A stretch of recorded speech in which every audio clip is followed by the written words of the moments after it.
أنا مالي فياش واش عليكم مني أجملها تبارك الله خلقوا.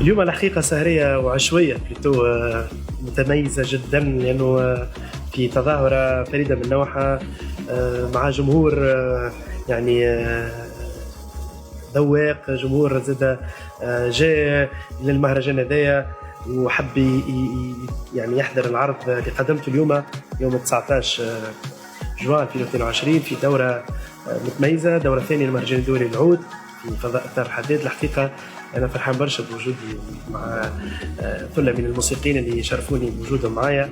حاولت نقدم عرض متنوع بين الأغاني، بين الوصلات، بين الأسجال، بين النمط الصوفي المألوف طبعا، وهذا كله يندرج ضمن إطار اهتمامي بالعود التونسي، العود العربي، كيفاش نجموا نوظفوه في اطار سبيكتاكل من النوع هذا، لانه عاده كي تقول مهرجان دول العود تقول لي سوليست بركه معناها متخصصين فقط لآلة العود، انما آلة العود هي مرافقه ومصاحبه للمطرب في مختلف يعني المدن سواء كانت العربيه ولا المحليه.